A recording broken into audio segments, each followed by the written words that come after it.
Hey everybody, today is May 30th, 2023.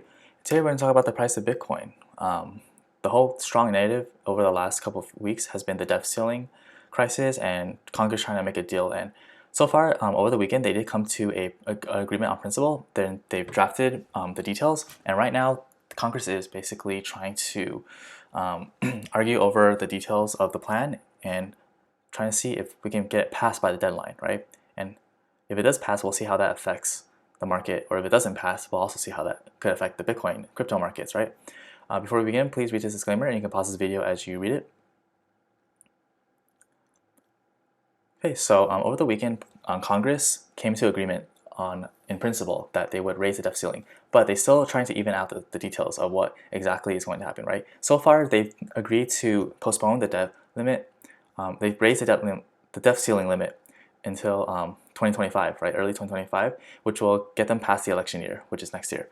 And I believe they're going to raise it by $4 trillion. But the point is, right, of a contention is, what are the details, right? And right now, there's a lot of arguing in the Republican side, because they think that a lot of Republicans believe that the Speaker McCartney acquiesced too soon and gave into pressure when they should have, played hardball a little bit longer, right? And I've said this in the last couple of videos that they're probably going to wait until the last minute, but the fact that they came to agreement over the weekend is probably a good thing, because at least they can start talking about the details, right? But still, there's still a lot to do logistically. They still need to get it passed, and then it has to go to the president. That could take a couple of days. So, and the debt limit ceiling, the deadline has been moved. Last time we said Janet Yellen said that by June 1st we could run out of money to pay off the obligations, right, that the government has. But now it seems that they have moved to a deadline of June 5th, and some people have said like mid-June, but I don't know, sometime in June basically. They want to get this thing done as soon as possible, right? So the market over the weekend, the futures market rallied, right, in the stock market, but it seems like the stock market is pretty muted today, basically going sideways, because there's still a lot of arguing going on, right? It's not like this is going to be like a clean, easy pass through the Senate, the House, and to the president's desk, right? There's still a lot of Republicans that oppose it, so this could be a challenge to see if they can actually get it approved through the House, right?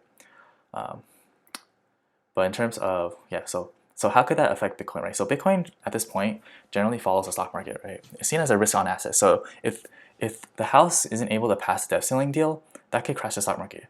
And we talked about this in the last couple of videos, right? And if the market comes down, then Bitcoin definitely is going to come down as well, right? And Bitcoin has been going down, excuse me, over the last over the last month, right? Over the last 2 months, basically. We've basically gone sideways, and now we're coming down. We're making lower highs and lower lows. So even though we had a nice pump over the weekend, based on the initial agreement, we still need to see Congress follow through and pass the debt ceiling deal, right? Otherwise, this is going to fade. I'm going to give up the gains and possibly go down to 25,000. I've been talking about how I'm still looking for 25,000, right? I said that this is a long thread I've been having on my Twitter page, edulux_. Please go there and follow me. But yeah, I've had this long thread since like April, right? Where I said that I think Bitcoin can come down to 26,000, which is the 200-week moving average, which is a very important long-term moving average, right? But I also said that we might see it come down, even to go a little bit lower to 25,000, right? And just to give you a little clarification, let's look at the weekly chart, right? So historically speaking, let me get a clean chart so it's easier to see. Historically speaking, the 200-week moving average, which is the blue line, has been a very important long-term moving average. This is, in the past, it has called the bottom of the bear markets, right? This is 2015. See how we did go a little bit under. We spiked a little under, but then we eventually came back up, held it, and that was the start of the bull market in 2016 to 2017, right? Similar thing here, right? We held it in late 2018, early 2019, bottom of the bear market. Then COVID crash, we actually went below, undershot, and then we V-reversaled higher, but we held over here, right? And this time we weren't able to hold, and we broke below, and we stayed below for the first time in the history of Bitcoin's price action, that we stayed below for several months. But when we finally reclaimed it, we had a nice 26% candle move, up higher.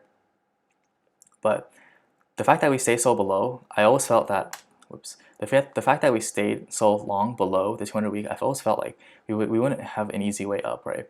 I thought we could have had a nice parabolic run that could have echoed the 2019 rally here, but that's quickly got nullified after we just failed to hold this candle in early April, right? And we just faded that and went sideways. So now we're basically retesting the 200 week moving average, right? Unsurprisingly, right?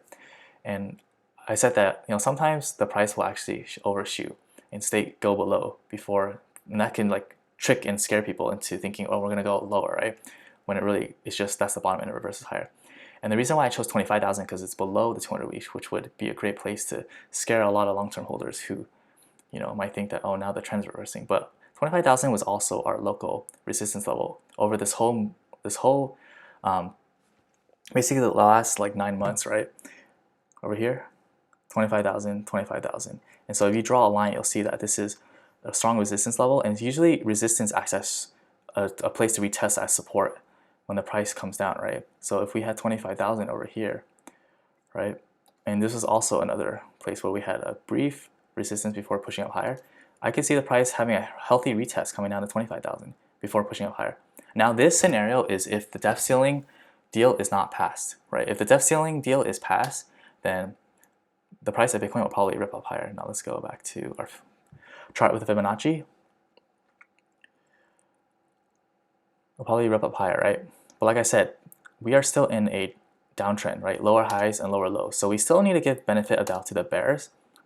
If this depth ceiling is not passed, then we'll definitely have a bad day, right? The market will probably come down to, like I said, 25,000. But if the depth ceiling is passed, I can see a nice rip up with the stock market to retest 30,000. And of course, we talked about how strong resistance 30,000 is, right?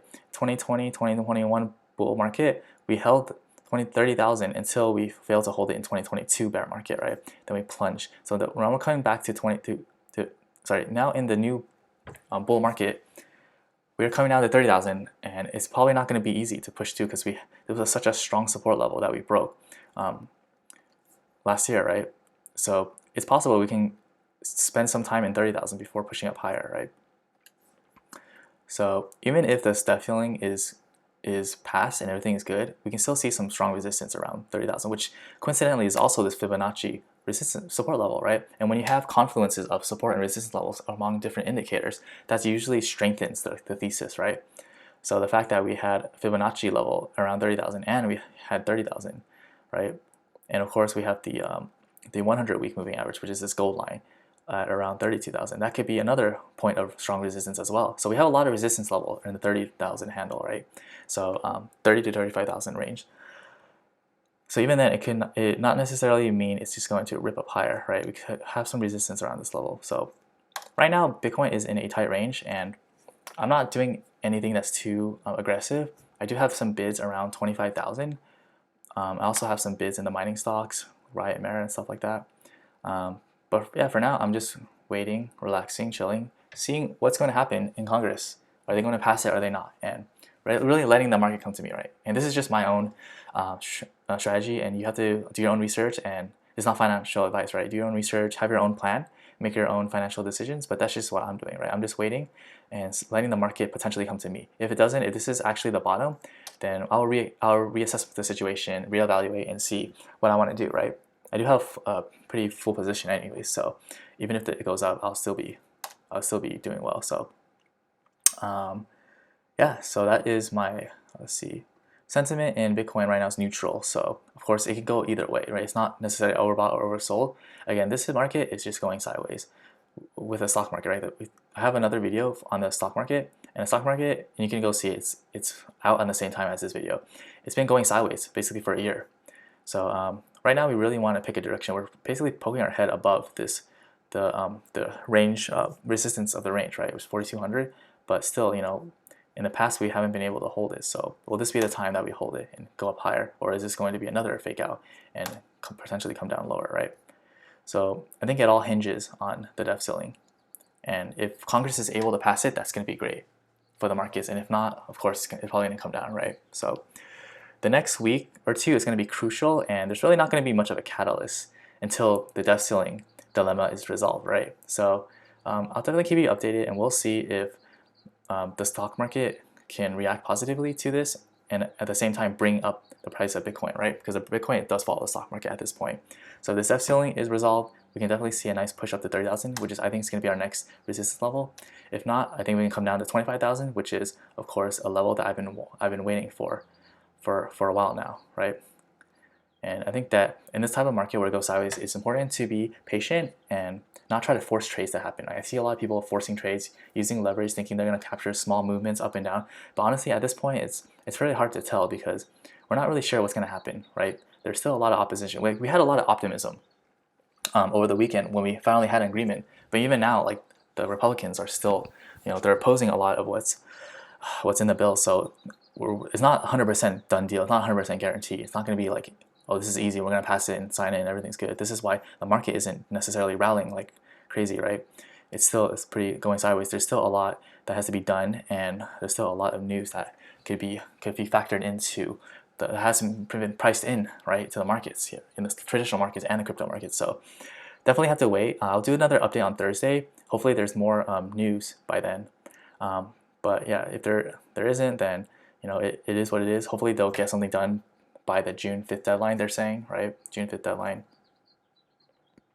And yeah, we'll have to wait until next week for another video, and hopefully there's more progress, whether it's good progress or bad progress. Not really sure, but we'll definitely have a plan for both, right? That's how you do, that's how you invest, that's how you become a good trader, is that you always plan for both possible scenario and you reduce the risk when you're wrong, right? So definitely update you going forward when they have more details come out. Thank you for watching this video. If you found it helpful, useful, and informative, please like this video, leave a comment below, and subscribe for updates. I appreciate all your support. Thank you again, and have a great day.